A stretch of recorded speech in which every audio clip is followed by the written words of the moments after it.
The 76ers asked the Warriors for Wiggins, Wiseman, the number 7 and number 14 overall picks, and 2 future first-round picks for Ben Simmons. Yep. So, Kyle, I'm just going to pivot to you because I'm getting antsy and agitated because if I'm a GM, I'm not only laughing, I'm hanging up. So what are your thoughts on these astronomical trade requests? Because I know we have another one that you have pinned on your screen. Oh yeah, I've got a couple of them here.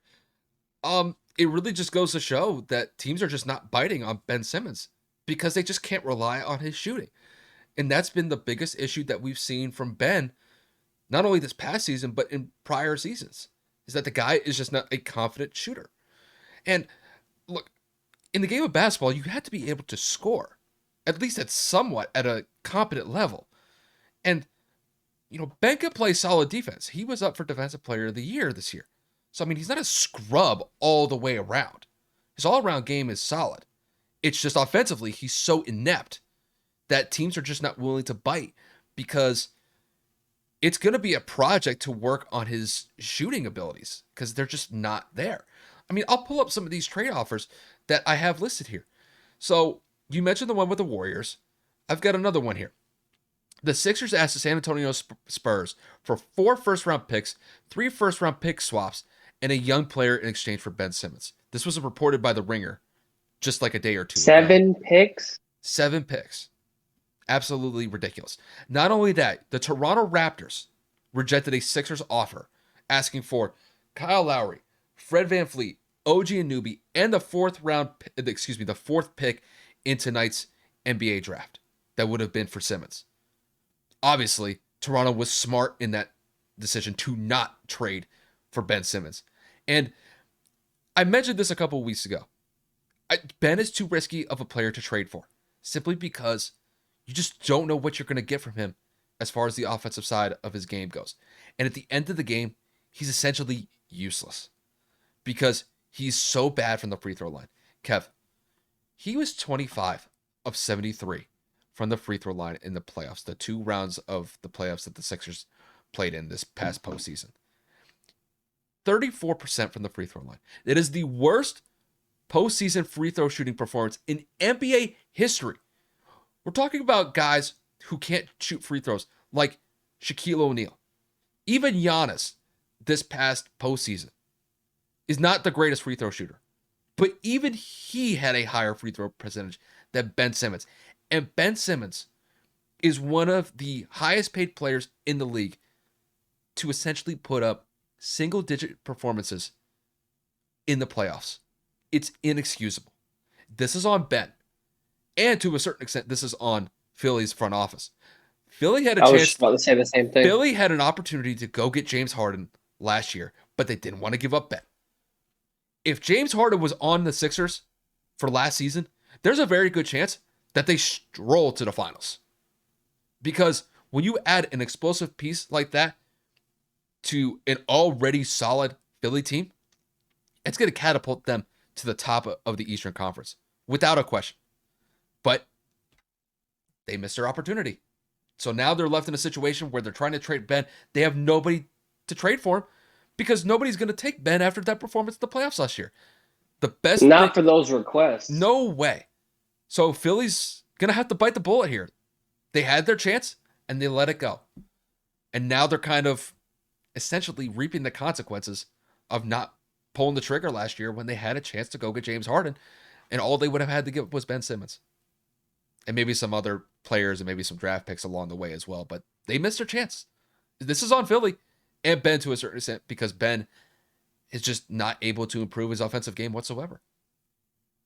So my thing is with this whole Ben Simmons concept, and Kyle, I know we talked about this off air before, but I know you're going to agree with me here. This is on the 76ers organization's fault, not only because of their failure to pull the trigger last season for James, but their inability to properly handle Ben Simmons' attitude. So there are multiple reports that have shown since high school, everybody in Ben Simmons' circle has kind of coddled him, has babied him, has told him, you're good at what you do. You're the best. You're going to be okay. Don't worry about it. You're going to be great. You're great at what you do. And Philadelphia kind of not only enhanced that, but they spoiled him to a point where he felt like he did not have to make improvements to his game. Granted, there were videos last offseason and the offseason before of Ben running 5-on-5s, like those Hoodie Mellow videos of him at the summit of, post fadeaways, open three jump shots. But it wasn't something he was religiously putting in effort like you see people doing on those one-on-one training sessions, like Julius Randle with like C. Brickley, that NBA trainer that kind of goes around and trains the athletes. The point I'm getting at is when you spoil an athlete's mentality at such a young age and you make them feel like they don't need to do anything because they're as good as they already are, you're capping their ceiling. They're not going to improve because they feel like they're already the best. Yep. No matter what the outcome of the season is, they're like, it ain't my fault. I did my thing. I did my job. That's like basically telling a toddler, you don't have to grow up. Just continue to act the way that you're acting because you're the perfect child. And they're going to act like they're 6 years old until they're in their mid-20s. Mm-hmm. It's not realistic. It's not feasible, whether in life or in sports. You can't have a 20-something-year-old guy coming into the locker room or coming into the facility saying, well, I'm the best player on this team, which we all know is already not true because Joel Embiid's the number one option on the team and everybody knows that. But to basically just look at a man that can't shoot free throws, can't be in the game late in situations, nor can he even take an open mid-range jump shot. I'm not even saying a three, just a jump shot in general. You won't see him do it.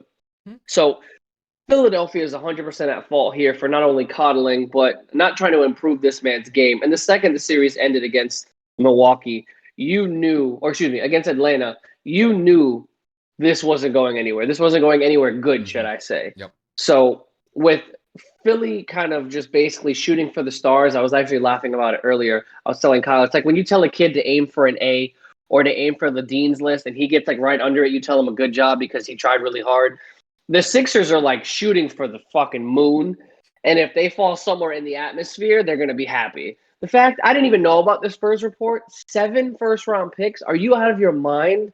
When Paul George got the amount of picks he did from LA when he left OKC, I thought that was crazy. Well, Paul George is a two-way player. Paul George can shoot very effectively.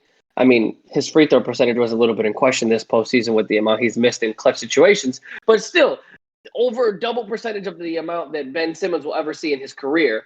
So Paul George getting the picks that he did was a little bit of a stretch. You think you're going to get 7 for this guy? I think Philly's asking for way too much, and I think Philly needs to wake up and realize if they get maybe 2 first-round picks, count their blessings. Yep. And if they do trade him, it isn't going to be to a contender because I sure as shit don't see anybody in the Western or Eastern Conference that's flirting within the top 8 or 9 seeds to give up their boatload or their future for a man that can't do anything right now. And it already has a tainted attitude.